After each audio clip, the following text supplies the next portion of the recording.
D'état déjoué du 3 janvier 2026, les aveux des complices se poursuivent dans votre 20h. Nous vous proposons le témoignage du capitaine Prosper Koudiati.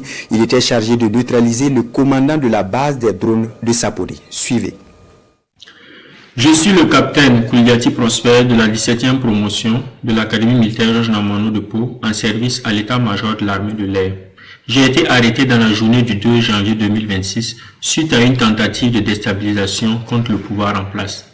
J'ai été contacté il y a 2 semaines par le lieutenant-colonel Paul-Henri Sandaogo Damiba avec un numéro du Togo. Après plusieurs appels manqués, quand j'ai décroché, il s'est présenté et a souhaité que j'installe Zangui, chose que j'ai faite. Il m'a fait signe quelquefois sur Zangui pour prendre de mes nouvelles sans dire autre chose. Je précise que le colonel Damiba avait mon numéro depuis longtemps. Un jour, le colonel Damiba m'a contacté pour savoir si j'avais l'application Signal. J'ai dit oui. Et il m'a dit qu'une personne allait me contacter sur la plateforme Signal. Une personne m'a effectivement contacté sur Signal de la part du colonel Damiba et qui se nomme le roi David. Je tiens à préciser que le roi David, il s'agit du capitaine Ouedraogo David de la 14e promotion. Il est actuellement au Ghana. Au fil du temps, avant le soir du 31 décembre, David et moi on échangeait entre anciens et jeunes. Quant au colonel Damiba, il m'écrivait, il m'appelait, mais avec des codes, il parlait en parabole et demandait si les gens avaient le moral, etc. Et sans pour autant dire clairement qu'il avait un projet aux premiers instants. Je tenais aussi à préciser, concernant nos conversations sur Signal, avec le roi David, le capitaine Ouedraogo avait suggéré d'installer une durée de 30 secondes de message éphémère. Et aussi, lorsque le colonel Damiba m'écrit sur Zangui, au bout de 10 minutes, lorsque je ne lis pas, il supprime.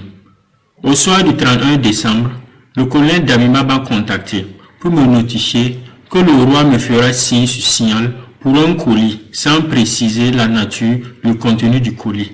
Le roi m'a fait signe sur Signal, en donnant 2 numéros. L'un chez qui je devais récupérer, et l'autre celui à qui je devais remettre. C'est là que j'ai impliqué mon frère Sardo Robert. Il est entré en contact avec l'intéressé et récupéré le colis. Je tiens à préciser que Robert a juste fait la course pour moi. Quand j'ai récupéré le colis, avant qu'il n'aille remettre, j'ai ouvert le colis. C'était de l'argent. Il y avait 8 millions.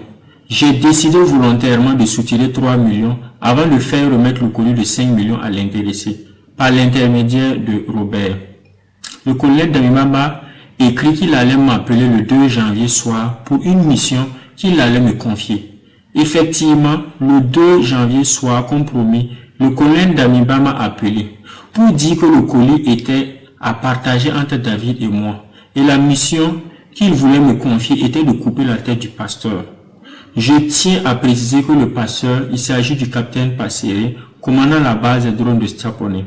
Une fois la tête du pasteur coupée, les drones allaient être inopératifs pour que les unités puissent entrer en action, car selon le colonel Damiba, l'obstacle était la base des drones de Saponi. Depuis sa position, le colonel Damiba avait installé son PC, dont il était en contact avec des gens, et lui seul les connaissait, à qui il avait attribué des rôles.